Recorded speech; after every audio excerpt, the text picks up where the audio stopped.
Who are the people you spend the most time with outside of work? Are they happy? Are they fulfilled? Are they fun to be around? And who are the 5 people you spend the most time with in your career, whether it be in your work, as an entrepreneur, freelancer, whatever it might be? Who are those people? I ask this because something maybe you've heard of is that for most of us, there's this idea that we are very influenced by, and in fact, very similar to, the 5 people we spend the most time with. So it kind of goes back to that saying, birds of a feather flock together. In my experience, there can be a slight difference in the sense that the people that I hang out with in my life outside of work might be a very different group than the people I hang out with inside work. And that can still be a positive thing. So for example, the people I hang out with on Fridays that play beach volleyball don't have all the same career aspirations as I do, but we share beach volleyball in common. Some of the parents and families my wife and my kids and I hang out with over the weekend have a similarity of the school, or there's commonalities there. But the same questions apply. Are these people happy? Are they engaged? Are they fulfilled? Are they enjoying life? And in my case, most of the people I invest time with, those people meet those criteria. And so that makes it easier for me to be in that space. Similarly, in a workspace, the people that I'm looking to be around most, and I do my best to fill my time up with in a good way, are clients who want to evolve and have a big mission in the world, people who want to make a great impact and make an income as they help others. The partners, business partners I look for, other entrepreneurs to partner with, I have the same criteria. People who want to make a big impact in the world, help others, and yes, make a big income also. And so in all of this, it then begs this question, well then what do you have to give up? And this is probably the toughest thing for some people when they start on any path of growth. If you're on the soccer team with your best buddy and your buddy decides not to practice soccer a lot and you start practicing soccer a lot, you might end up on the next higher level team. And so you might not have as much time in that friendship with that friend because now you moved up to the advanced team. Now, it doesn't mean you've hurt the relationship, but the relationship has changed. So one of the things that shows up both in business and in the personal life is people sometimes have a hard time letting go. And when it comes to what you have to give up in your life to be in a 4-day work week situation, a lot of it can sometimes come down to who do you have to give up? And I want you to take this in a more moderate way than I first took it in when I heard it.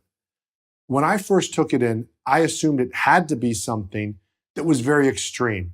It had to be this dramatic, well, I've got a clear house of all my friends, unless they're worthy of me or as evolved as I am, everybody out.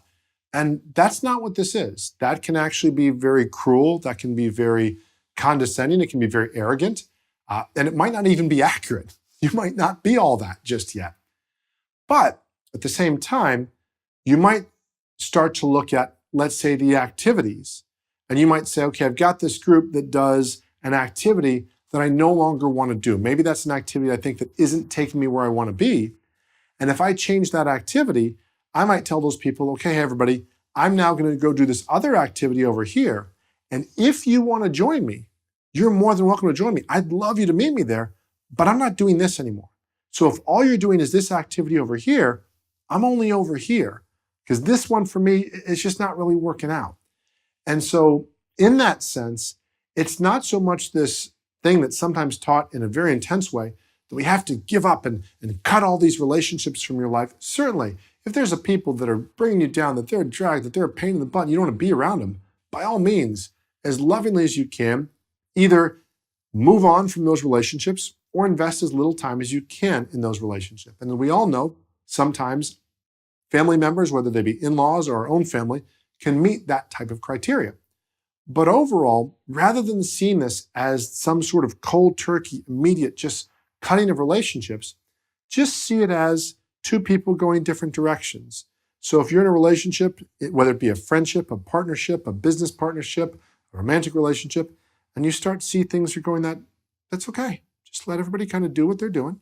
And if they go different directions, it doesn't have to be that. It doesn't have to be I'm going that way and you're going the other way. It can be something a lot less dramatic. But all that being said, if you're going to a situation where you say, Wade, currently, to sort of draw a contrast here, I'm currently an overworking 60 to 80 hour a week entrepreneur or employee or salesperson or whatever it is, whatever the exact position is, but I'm with this group of people that's working 80 hours and I'm chasing the things and the toys and whatever. And now I want to be in this position where I'm just more creating quality of life. I might still say to those people, hey, you know how we play basketball on Tuesday mornings or whatever? I still want to play basketball. But the other times where we're doing all this late night working and all, I'm not doing that anymore. Or maybe, we're partying hard and maybe you're at a stage, say, wait, I'm past the partying hard stage, whatever it might be. And if you're still partying hard, good, enjoy, party on. But whatever it is, that you just get clear and you just start moving towards what you want. Not so much focused on moving away from a group, not thinking you're better than them, not trying to prove to them that you can make it without them, just easing off and moving in the direction you want. And some people you'll still keep in contact with. Certainly, such a difference from years ago with social media. You can still keep in touch with these people, and maybe you're moving on to a better life inspires them. Maybe it lets them see that they're happy where they are. But certainly, there will be things that if you're going to change, you'll need to give up. It doesn't necessarily have to be the people, but you'll usually find that it's going to be at least the activities or how much time you invest in those people. And as you move in the direction you most want, you'll start seeing what you want to create show up in your life. And if it turns out that that's not what you wanted, you can always perhaps shift back or find whatever that balance is for you. But make no mistake, there will most likely be a new set of people in the new situation that you can almost say we're kind of waiting for you to show up. And the people that are enjoying whatever it is that you're now into, and they're, oh great, another person in their community, they're happy now too. So it doesn't have to be a negative thing. It doesn't have to be a dramatic thing. It doesn't have to be a hurtful thing. It doesn't have to be a judgmental thing. I hope you find this helpful. If you have any questions on this, feel free to put them in the comment section below or shoot me an email to wade@4dayworkweek.com. That's wade@4dayworkweek.com. As always, I look forward to helping you make more money in less time, do what you do best so you can create the life and the lifestyle you most desire for you, your loved ones, and your life. Thank you.